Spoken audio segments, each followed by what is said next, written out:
우리가 함수가 어떤 건지에 대해서 우리가 어느 정도 좀 이해를 하게 됐어요. 그렇죠? 자, 함수 상자라고 하는 게 있고, 이 함수가 왜 만들어졌는지, 자, 함수를 만들게 되면 자, 어떤 장점이 있는지를 우리가 좀 불편한 코드를 입력하고 그 코드를 조금씩 바꾸면서 함수까지 한번 만들어 본 거예요. 그리고 우리가 더하기 함수라고 하는 게 함수 상자로 생각을 하면 그러면 훨씬 쉽게 이해가 된다라고 하는 거 보셨을 겁니다.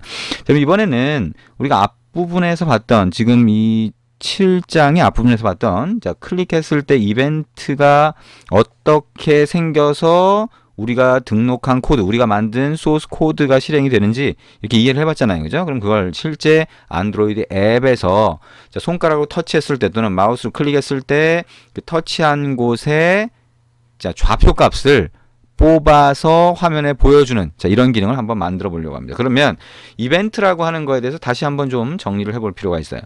자, 우리가 이벤트, 자, 어떤 곳에 버튼을 만들고 버튼을 클릭하면 그곳에 자, 뭐가 어느 부분에 어떻게 사용자가 클릭을 했는지 이런 정보들을 이벤트라고 하는 객체로 만든다 그랬죠. 그죠? 그래서 자, 그 이벤트 객체라고 하는 거 안에는 자, 누가 사용자 어떤 사용자가 자, 스크린의 어느 곳을 XY 좌표죠? 어떻게 클릭을 하든지 터치를 하든지 손가락으로 터치를 하든지 자, 이런 정보들이 들어가 있게 된다라고 하는 겁니다. 그래서 사용자가 터치를 하면 이벤트 핸들러, 우리가 눈에 볼 수 있는 건 아니지만 내부 이벤트 핸들러라고 하는 게 있어서 걔가 이벤트 객체를 만들고 그 안에 터치한 곳에 좌표라든가 이런 것들을 넣어준 다음에 이벤트 리스너라고 하는 게 등록된 그 쪽으로 넘겨주게 된다라고 하는 거 다시 생각해 보시면 되겠죠. 그래서 아까 얘기했던 것처럼 버튼이 있으면 버튼에 set on click listener 클릭했을 때 리스너를 등록합니다. 뒤에 나오는 거는 new로 시작해요. new가 뭐예요? 자, 객체를 만드는 거죠. 객체 우리 했잖아요. 그죠? 자료형이라고 하는 걸 할 때 기본 자료형 말고 객체 자료형이라고 하는 거는 new라고 하는 걸로 만든다. new라고 하는 게 있고 그럼 이 뒤에가 뭐예요? on click listener라고 하는 객체 자료형이 되겠죠. 그래서 그걸 가지고 소괄호, 중괄호 안에 이렇게 만들면 onClick이라고 하는 이 안에 함수가 하나 들어가 있는데 이 안에다 코드를 넣으면 이 onClick이라고 하는 게 호출된다. 즉, 이 안에 있는 코드가 실행이 된다라고 하는 겁니다. 자, 그러면 직접 한번 만들어 볼게요. 자, 안드로이드 앱으로 화면을 만들고 여기에 파란 녹색이죠? 자, 녹색 영역을 만들고 녹색 영역을 손가락으로 터치하면 여기에 좌표 값이 보이는 기능을 한번 만들어 보겠다라고 하는 겁니다. 자, 이런 화면을 우리가 만들고 기능도 한번 자, 직접 넣어 보도록 그렇게 하겠습니다. 자, 그러면 자, 안드로이드 스튜디오를 자, 열고요. 자, 이렇게 열고 자, 여기에 보면 자, 이렇게 뭐 안내 메시지 같은 게 보이죠? 자, 안내 메시지 같은 게 나오면 자, 이런 것들을 X 표시해서 닫아줄 수도 있고요. 아니면 실제 거기에 필요한 기능을 실행을 하실 수도 있습니다. 자, 스타트라고 하는 거, 스타트 뉴 안드로이드 스튜디오 프로젝트라고 하는 걸 눌러서 자, 새로운 프로젝트를 만들어 줍니다.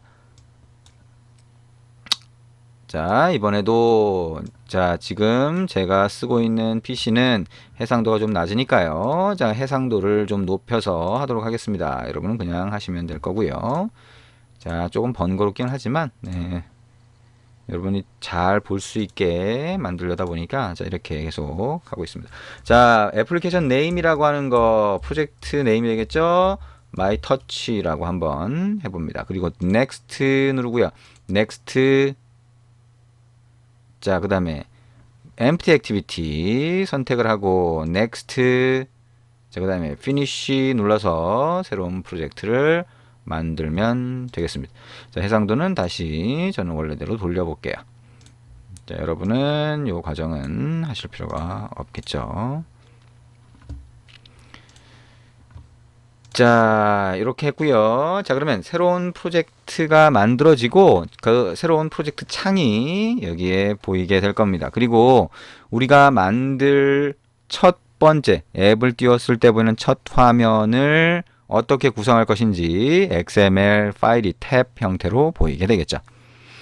자, 똑같은 내용을 계속 반복해서 설명을 하고 있다 그러죠. 그래서 여러분이 계속 코드도 반복해서 입력하고 설명도 반복해서 들으면서 머릿속에 그 내용이 익숙해지도록, 그죠? 기억에 남도록 그렇게 하기 위한 겁니다. 자, 자꾸 반복해서 자꾸 해보시면 됩니다. 자, 새로운 프로젝트를 만드는 것도 지금 우리가 한 3-4번 이상 지금까지만 해도 이렇게 해봤으니까 조금 더 익숙해졌을 거예요. 이제 이 책을 어느 정도 다 끝날 때까지 계속 반복하다 보면 새로운 프로젝트나 새로운 앱을 만드는 거는 아주 익숙해질 겁니다. 자, 새로운 프로젝트 화면이 뜰 때까지 조금 시간이 걸리고 있죠. 자, 이제 프로젝트 화면이 떴습니다. 자, 프로젝트 화면이 떴고, 자, 이 프로젝트를 통해서 만들려고 하는 앱의 화면 구성은 XML 레이아웃에서 한다. XML 레이아웃 파일이 뜰 때까지는 또 시간이 걸릴 수 있겠죠. 자, 조금 더 기다려 보도록 하겠습니다. 자, 그러면 기다리는 동안에 뭐 시간이 조금 필요할 수는 있으니까요. 자, 그러면 우리가 만들 내용에 대해서 먼저 한번 좀 볼까요? 자, 그러면 우리가 만들 내용을 한번 책을 보도록 하겠습니다. 화면은 이렇게 구성되어 있다 그랬죠. 그죠? 그래서 여기다가 손가락으로 터치를 하면 여기에 입력 상자가 되죠. 입력 상자에다가 터치한 곳에 좌표 값을 보여주겠다라고 하는 거예요. 자, 그래서 코드를 입력을 할 건데, 자, 우리가 화면에다가 아까 녹색 영역이죠. 녹색 영역을 자, 일정한 공간을 차지하고 있으니까 이거를 프레임 레이아웃이라고 하는 걸로 추가할 거예요. 프레임 레이아웃은 우리가 레이아웃은 뭐예요? 눈에 보이진 않지만 다른 것들을 담고 있는 거라 그랬죠. 그죠? 근데 그 공간을 그냥 만들 겁니다. 그래서 프레임 레이아웃이 차지하고 있는 공간을 만들고 그 공간을 터치했을 때 좌표 값을 확인을 할 거예요. 그러면 이 프레임 레이아웃이라고 하는 거를 화면에 추가를 하면 자, 메인 액티비티라고 하는 자바 소스에서는 얘를 찾아서 써야 되잖아요. 자, 버튼이나 입력 상자처럼 찾아서 써야 되니까 find view by id라고 하는 걸 사용을 하겠죠. 자, 간단하게 여기까지만 봤어요. 자, 어차피 우리가 자, 이게 소스가 보일 때까지 시간이 걸리니까요. 자, 어느 정도 지금 보이고 있네요. 자, activity main.xml을 한번 열어보도록 하겠습니다. 자, 여기에 탭을 더블 클릭하면 이게 작업 공간이 이렇게 전체 화면으로 이렇게 보이게 되겠네요. 자, 그러면 자, 첫 화면이 어떻게 구성되어 있는지를 여기서 이제 볼 수가 있겠죠. 조금 더 기다려 보도록 하겠습니다. 자, 왜냐하면 이제 화면을 먼저 바꿔야 되겠죠. 그리고 화면을 바꾸는데 이제 뭐 제가 지금 몇 번 설명을 했으니까 입력 상자 2개 아래쪽에 초록색으로 된 영역을 추가하면 됩니다. 자, 헬로 월드라고 하는 글자가 있죠. 이거 선택을 하고 딜리트 키 눌러서 삭제를 합니다. 자, 위쪽에는 X좌표, Y좌표라고 하는 글자와 입력 상자가 필요하죠. 자, 그러면 자, 글자 하나 갖다 놓습니다. 글자를 위쪽 왼쪽에 그죠? 좌상단이라고 부를 수 있죠? 갖다 놓고 글자를 크기를 바꿔봅니다. 자, 글자는 자, 이거를 그냥 X좌표 라고 하는 글자로 바꾸고요. 그 다음에 텍스트 사이즈라고 하는 거 선택을 해서 40dp까지 키워보겠습니다. 자, 그리고 이 글자의 오른쪽에다가 입력 상자를 갖다 놓을게요. 왼쪽 팔레트에서 텍스트 필드 안에 있는 플레인 텍스트를 갖다가 자, 글자 옆에다가 이렇게 갖다가 놓습니다. 자, 그리고 자, 여기 있는 핸들이라고 하는 점 중에 오른쪽 거를 끌어다가 자, 오른쪽을 꽉 채우도록 이렇게 만들어 줍니다. 자, 똑같은 방법으로 자, 플레인 텍스트 뷰를 또 하나 갖다 놓고요. 자, 이거는 뭐예요? 텍스트 사이즈가 40dp 라고 하고 위로 올라가서 텍스트라고 하는 거는 Y좌표 이렇게 글자를 바꿔주시면 되겠죠. 그리고 그 글자의 오른쪽에다가는 다시 또 입력 상자 하나를 갖다가 붙여줍니다. 자, 그러면 그리고 이걸 이렇게 쭉 늘려주면 되겠죠. 그러면 자, 입력 상자 2개가 이렇게 추가가 됩니다. 자, 그리고 이제 왼쪽 팔레트에서 맨 위에 프레임 레이아웃이 있는데요. 이거는 한 번에 하나의 뷰만 그 안에 추가할 수 있는 거예요. 아주 단순한 겁니다. 자, 그거를 요 글자 아래쪽에다 갖다 놓고요. 예, 이렇게 보면 아래쪽을 꽉 채우게 되죠. 요거는 이 안에다가 버튼을 갖다 놓으면 버튼이 여기 딱 들어가게 됩니다. 두 번째 버튼을 갖다 놓으면 얘가 한 번에 하나만 보여주기 때문에 그 위에 보여주게 돼요. 그래서 뷰를 여러 개 쌓아 놓으려고 할 때 프레임 레이아웃이라고 하는 걸 쓰는데요. 근데 어쨌든 얘가 일정한 공간을 차지하게 했습니다. 그리고 이 공간을 눈에 보이지 않으니까 이럴 땐 보이지만 딴 데를 선택하면 안 보이잖아요. 그죠? 그래서 이 공간을 눈에 보일 수 있게 하기 위해서 background라고 하는 요 속성을 갑니다. 이건 배경색을 얘기하는 겁니다. 그래서 여기에 오른쪽 버튼 눌러서 background라고 하는 속성의 오른쪽 버튼을 눌러서 자 위에 탭 중에 컬러로 가면 색깔을 지정할 수 있다 그랬죠. 자 초록색 가봅니다. 초록색. 자 초록색으로 바꾸고 자 좋아하는 색으로 선택하시면 되겠죠. 오케이 누르면 이렇게 초록색으로 바뀝니다. 자 이제 화면이 어떻게 보이도록 만들 것인지는 자 우리가 다 만들어 놨어요. 그렇죠? 다 만들어 놨습니다. 그래서 이렇게 만들어 놓은 상태가 됐고요. 자 이제 이렇게 만들었으니까 자 어떻게 한다고 이제 소스로 가야 되겠죠. 그죠? mainActive.java 소스로 가서 onCreate 안에 두 줄 밑에다가 공간을 만들고 우리가 추가한 frame layout이라고 하는 걸 찾아야 되는데 id로 찾아야 되잖아요. 그죠? 그래서 id를 가보니까 이 frame layout이라고 하는 거는 id가 없네요. 자 그래서 이 id가 없으니까 이걸 선택한 상태에서 여기 가보면 어떻게 됐어요? id 값이 비어있어요. 이 id를 줘야지 소스에서 찾을 수 있겠죠. 자 이거를 컨테이너라고 한번 줘볼게요. 컨테이너. 자 이름은 뭐 딴 걸로 주셔도 됩니다. 자 mainActivity.java로 가서 이제 어떻게 해요? find view by id다. id로 뷰를 찾는 자 r. 대문자 r. id. 우리가 넣어준 컨테이너라고 입력합니다. 마지막에 세미콜론 붙이죠.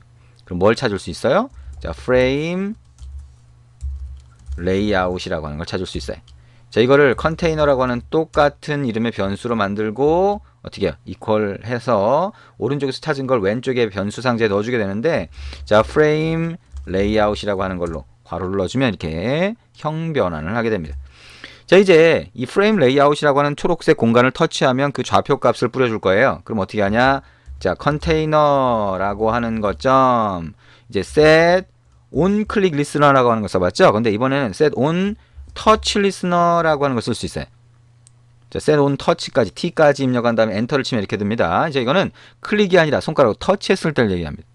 그러면 거기 안에 new라고 하고 한 칸 띄우고 자 on touch listener라고 하는 거 엔터를 치면 자동으로 쭉 들어가는데 우리가 on click listener라고 하는 건 on click이라고 하는 메소드가 안에 있었어요. 근데 이거는 on touch라고 하는 함수가 이 안에 들어가 있습니다. 이 함수 안에다가 여러분이 필요한 코드를 넣어주면 그러면 그 코드가 동작을 한다는 얘기예요. 언제? 손가락으로 그 영역을 터치했을 때. 자 근데 여기 보니까 onTouch라고 하는 거는 콜백 함수예요. 즉 우리가 호출하는 게 아니라 우리가 실행하는 게 아니라 자 터치하는 상황이 됐을 때 시스템이 이 함수를 호출해 준다는 거죠. 근데 그러면서 두 개의 파라미터를 넘겨줍니다. 함수로 전달되는 함수 상자가 있으면 위로 넣어주는 거죠. 그래서 이거를 파라미터라고 부르고요. 자, argument, 인수 이렇게 부를 때도 있지만 그거는 어떤 상황에서 어떻게 처리한다라고 하는 거에 따라 달라집니다. 그래서 그냥 통상적으로 파라미터라고 그냥 통일해서 부르겠습니다. 자, 그럼 여기 보면 모션 이벤트라고 하는 게 있어요. 이벤트라고 하는 이게 자료형이 되겠죠. 객체 자료형. 그다음에 이게 변수가 될 텐데 자, 이 이벤트라고 하는 거 안에는 뭐가 있냐면 자, 이벤트라고 하는 거 점 해보면 그 안에 함수가 또 있어요. 그래서 get 그 중에 get x라고 하는 게 있습니다. 대문자 x입니다. 자, 그래서 이 함수를 실행을 하면 자, 소괄호 두 개의 세미콜론이 되겠죠. 그러면 x 좌표를 왼쪽으로 받을 수 있어요. 자, 그거는 소수점까지 적용이 되기 때문에 float라고 하는 자료형으로 되어 있습니다. float라고 하는 자료형으로 된 변수 상자 x를 만드는 거죠. 자, 이제 변수 상자를 머릿속에 그리실 수 있겠죠. 그 다음에 float라고 해서 y라고 하는 변수 상자를 만들고 그거는 event.get y라고 하는 함수를 실행합니다. 자, x하고 y 좌표가 나왔다라고 하면 그거를 이제 어떻게 해줄 거예요? 그거를 입력 상자에 보여줄 겁니다. 입력 상자는 뭐예요? 자, XML로 가서 이 입력 상자를 보면 id가 edit text 두 번째 건 edit text 2로 돼 있죠. 그러면 다시 소스로 돌아와서 그걸 찾아주면 됩니다. 자, 이 안에서 그냥 바로 찾아주려면 이 안에서 바로 찾아줄 수도 있어요. 자, 어떻게 하냐면 여기서 그냥 find view by id 그래서 r.id.edit text라고 하고 맨 뒤에 세미콜론 붙이고 이 앞에서 edit text 그 다음에 소괄호해서 edit text로 형 변환을 해서 찾을 수 있는 거죠. 만약에 이 똑같은 코드를 또 입력한다라고 하면 여러분이 되도록 입력해 주시면 좋고요. 저는 그냥 단단히 복사해서 edit text 2라고 하는 아이디로 edit text 2라고 하는 변수에 넣도록 이렇게 만들 수도 있고요. 그 다음에 어떻게 하냐, 여기 edit text에다가 어떻게 해요? edit text에다가 좌표 값을 뿌려주려면 set text라고 하면 글자를 넣을 수 있다 그랬죠? 근데 이 안에 글자가 들어가야 되는데 x하고 y라고 하는 이거는 float는 숫자니까 어떻게 해요? 글자로 바꿔줘야 된다. 글자는 어떻게 바꿔요? string 점, 자, string 점 어떻게 했어요? value of라고 하고 소괄호 넣고 거기 안에다가 숫자가 들어가 있는 x를 넣어주면 글자로 바뀌어서 들어간다. 두 번째 입력 상자 edit text 2라고 하는 거에 set text라고 해서 글자를 넣어주는데 숫자를 글자로 바꿔야 되니까 string 점 value of라고 하고 y를 넣어주고 맨 뒤에 세미콜론. 마지막에 return false를 true로 바꾸면 이 안에 있는 코드가 정상적으로 실행됐다라고 하는 의미가 됩니다. 자, 이렇게 해서 코드가 6줄이니까 좀 많아 보이긴 하지만 여기까지 입력을 하고 실행을 한번 해보면 되겠죠. 그래서 이 코드가 정상적으로 실행되는지를 우리가 한번 확인해 볼 수가 있을 것 같아요. 자, 이거를 한번 확인을 해 보도록 하겠습니다. 실행을 해서요. 자, 이렇게 해서 실행을 해 보면, 자, 우리가 실제 단말을 제가 여기다 연결을 해놨기 때문에 실제 단말이 여기 딱 보이겠죠. 자, 실제 단말로 실행할 건지 선택을 하라고 하는 대화 상자가 보이게 될 겁니다. 자, 조금 더 기다려 보도록 하겠습니다. 자, 여기 입력했던 요 코드들이 있고요. 자, 우리가 여기다가 일단 입력 상자를 바로 찾아서 여기서 했는데요. 이렇게 하지 않는 경우도 많아요. 무슨 얘기냐면, 자, 우리가 이 입력 상자를 일단 실행하고요. 입력 상자를 사용을 할 때 여기서 바로 사용하는 게 아니라 이 함수 말고 다른 함수에도 쓸 수 있잖아요. 그러면 어떻게 해요? edit text라고 하는 걸 이 위에 클래스라고 하는 거 안에 변수로 만들고 이 함수 안에서 접근할 수 있게 하면 되겠죠. 그럼 어떻게 해요? 여기에 find view by id라고 하는 거를 이 onCreate 안으로 옮겨주고 변수로 만들어주면 여기서 이 코드를 없애고 바로 쓸 수도 있습니다. 자, 그거는 직접 한번 바꿔보시면 될 것 같고요. 자, 이렇게 실행을 해보면, 자, 이런 모양이 실행이 됩니다. 자, 그래서 여기 녹색 부분을 터치를 하면 자, 이렇게 되네요. 자, 제가 지금 손가락으로 터치하고 있는 상태고요. 터치하면 입력 상자의 좌표 값이 계속 바뀌면서 표시되는 것을 볼 수가 있습니다. 자, 왼쪽 끝으로 가볼까요? 그러면 좌표 값이 확 줄어드는 것을 볼 수가 있습니다. 오른쪽 아래로 가보면 좌표 값이 확 늘어나죠. 자, 신기하죠? 자, 우리가 터치하는 좌표 값이 어디 들어가 있어요? 여기에 있는 모션 이벤트라고 하는 자료형으로 된 이벤트라고 하는 변수 안에 들어가 있다. 그걸 빼는 게 점하고 getX라고 하는 남들이 이미 만들어 놓은 함수를 실행한다. 함수 실행하는 거니까 소괄호하고 세미콜론 붙인다. 그 다음에 그거를 입력 상자에 넣어줬다라고 하는 거. 자, 이것도 여러분들이 하나의 앱을 어느 정도 완성도 있게 만들어 본 거예요. 자, 눈에 보이는 건 아직 좀 허접해 보이는 부분이 있지만 어쨌든 뭔가 기능이 동작하는, 그것도 손가락으로 터치했을 때 동작하는 걸 만들어 봤다라고 하는 거. 굉장히 많은 진전이 있는 거죠. 자, 여기까지 사용했던 이 코드가 왜 이런 코드 모양으로 되는지 이제 조금은 이해가 되실 겁니다.